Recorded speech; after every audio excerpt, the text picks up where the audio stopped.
Hello dear students, welcome to online classes for chemistry. Last class में हम ether की chemical reaction पढ़ रहे थे, जिसमें हमने पढ़ा था कार्बन ऑक्सीजन बंध टूटने वाली अभिक्रियाएं, और फर्स्ट एग्जाम्पल था HX अम्लों से अभिक्रिया। अब सेकंड एग्जाम्पल पढ़ते हैं जल अपघटन। तो जल अपघटन कैसे करवाएं, तो देखो C2H5O C2H5 die ethyl ether का जब जल अपघटन करवाते हैं H2SO4 की उपस्थिति में, कंसंट्रेट H2SO4 की उपस्थिति में इसका जल अपघटन करवाएं तो क्या होगा। तो ऐसी पोजीशन पे हमें या तो ये वाला बॉन्ड तोड़ना है या ये वाला, ए कंडीशन या बी कंडीशन। किसी भी बॉन्ड को तोड़ दो, दोनों तरफ एल्किल समूह क्या है, समान है। तो जब ये बॉन्ड तोड़ते हैं, मान लो ए कंडीशन से तोड़ा है, तो यहाँ पे मिलता है C2H5 plus O C2H5 minus. ठीक है, अब जो आने वाला जल का अणु है उसमें H प्लस और OH माइनस जो है वो कहाँ जुड़ेंगे, तो OH माइनस तो C2H5 पे जुड़ेगा और H प्लस किस पे जुड़ेगा, OC2H5। यानी दो अणु हमें किसके मिलेंगे, एल्कोहल के, एथेनॉल के दो अणु प्राप्त होते हैं। ये थी जल अपघटन की रिएक्शन। नेक्स्ट है, हम बात करें अपचयन अभिक्रिया। तो दूसरी अभिक्रिया है इसमें अपचयन अभिक्रिया, थर्ड रिडक्शन या अपचयन।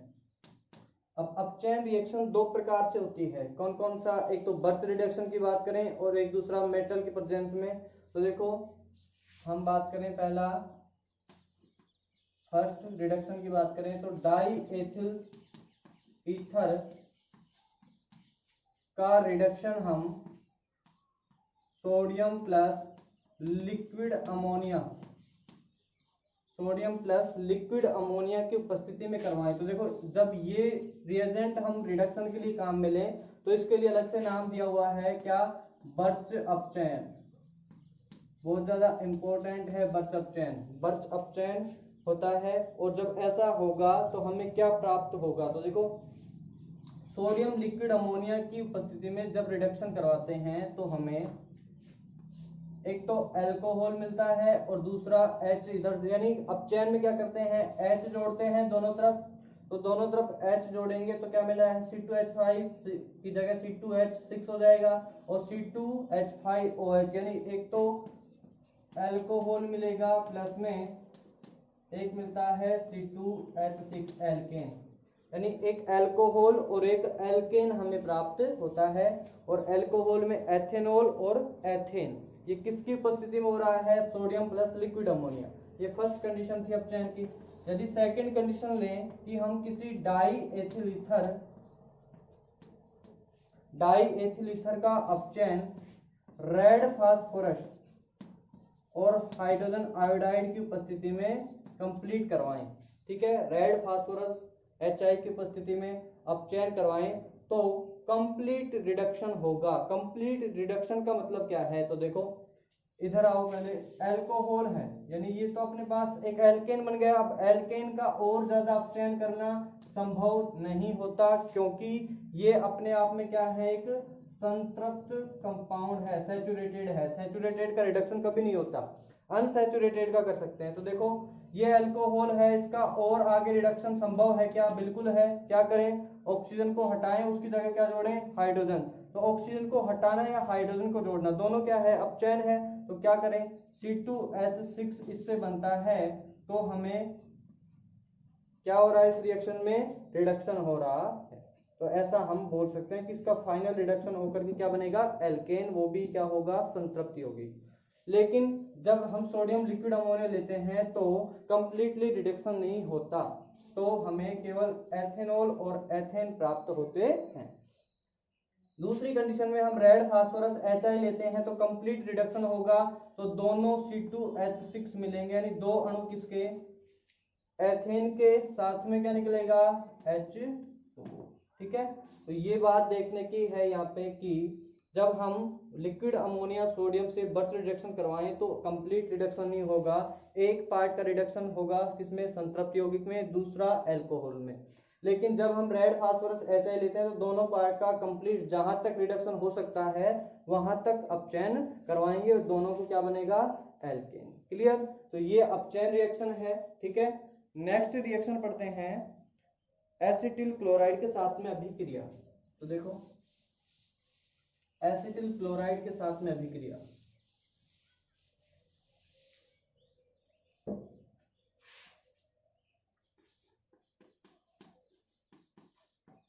एसिटिल क्लोराइड से अभिक्रिया। अब एसिटिल क्लोराइड क्या है, तो आपको बताया हुआ है CH3CO, ठीक। इसके साथ में यदि हम हेलोजन जोड़ें तो एसिटिल हैलाइड बनता है। तो क्लोराइड बोला है तो क्लोरीन जोड़ दिया।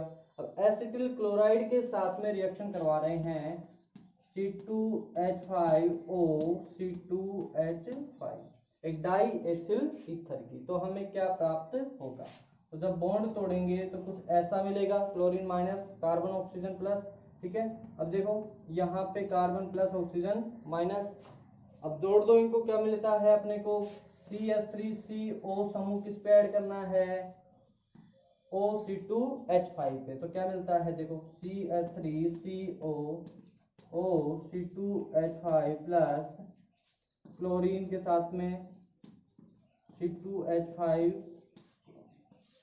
क्या मिला, ये क्या है R समूह है, ठीक है। ये CO है, ये O है, ये भी कौन सा समूह है R, RCOR क्या है ये एस्टर, किसका समूह है एस्टर समूह। और ये क्या बन गया, ये R है हेलोजन X, RX किससे प्रदर्शित करते हैं, RX से किसको, एल्किल हैलाइड को।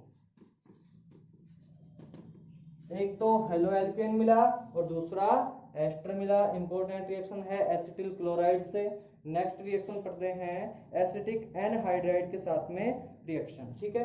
और जब ऐसे रिएक्शन करवाएं तो उसके लिए रिएजेंट अपने को फिक्स है, क्या लेना है, निर्जल ZnCl2। याद रखें एसिटिल क्लोराइड से जब रिएक्शन करवाएं तो निर्जल ZnCl2 की उपस्थिति में होती है। बिल्कुल वही रिएक्शन हम एसिटिक एनहाइड्राइड से करवाएं तो कंप्लीट होगी। तो देखो एसिटिक एनहाइड्राइड से रिएक्शन,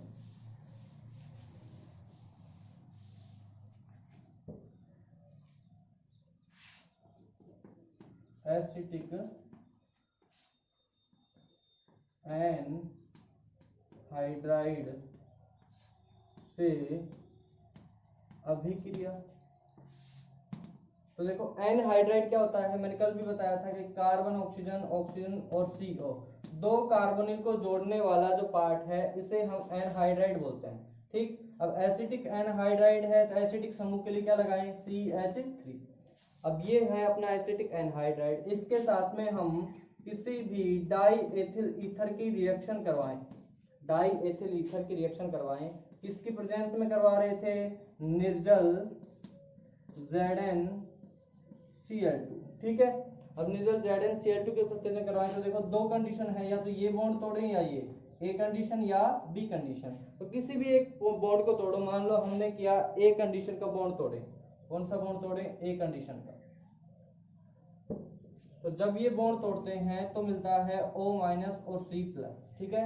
बिल्कुल इसी तरीके से अब इनको ऐड करते हैं तो हमें क्या प्राप्त होगा, देखो ये एक इलेक्ट्रोफाइल है, इसके साथ में कौन जुड़ेगा, OC2H5, तो बनता है CH3CO OC2H5, और ये क्या है एक एस्टर। बिल्कुल इसी तरीके से OCOCH3 को हम C2H5 के साथ में ऐड करें तो क्या मिलता है, बिल्कुल सेम कंपाउंड मिलेगा, यानी एस्टर मिलेगा। तो इस रिएक्शन में हमें एस्टर के दो अणु प्राप्त होते हैं। रिएक्शन को अच्छे से देखो एक बार। नेक्स्ट है देखो, ये थी कार्बन ऑक्सीजन बंध टूटने वाली रिएक्शन। अब हम पढ़ते हैं अन्य अभिक्रियाएं, ईथर की अन्य अभिक्रियाएं कौन कौन सी हैं। तो अन्य अभिक्रियाओं में पहला है निर्जलीकरण,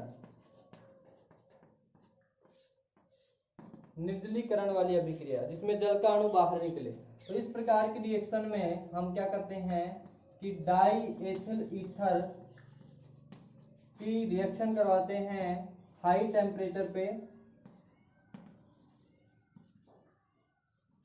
किसके साथ में, एल्यूमिना के साथ Al2O3 के साथ, तो हमें क्या प्राप्त होगा? तो देखो एल्यूमिना की रिएक्शन जब हम करवा रहे हैं डाई एथिल ईथर, तो ज्यादा टेम्परेचर ले रहे हैं, इसका मतलब है हम डाई एथिल ईथर की वाष्प को एल्यूमिना के ऊपर से प्रवाहित कर रहे हैं, और उस कंडीशन में हमें एल्कीन प्राप्त होता। क्या प्राप्त होगा? एल्कीन प्राप्त होगा। तो याद रखें, जब हम निर्जलीकरण रिएक्शन करें तो ईथर से हमें एल्कीन मिलता है एल्यूमिना की उपस्थिति में। सेकेंड रिएक्शन है कार्बन मोनोऑक्साइड से अभिक्रिया।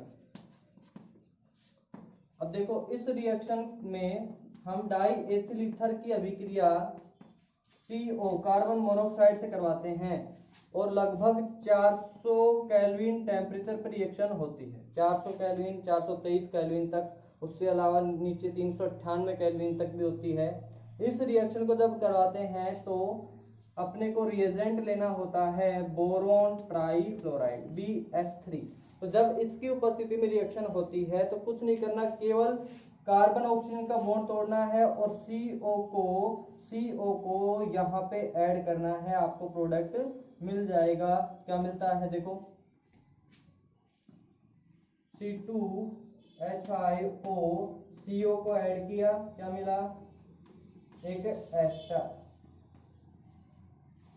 एस्टर हमें मेन प्रोडक्ट के रूप में प्राप्त होता है। ये ईथर की रिएक्शन थी, ठीक है। ईथर को कहाँ काम में लिया जाता है? तो ईथर विलायक के रूप में भी काम में आता है, ये अभिकर्मक के रूप में काम में आता है। उसके अलावा एक मेन इसका यूज है कौन सा? नेटेलाइट के रूप में। अभी नेटेलाइट क्या है? तो देखो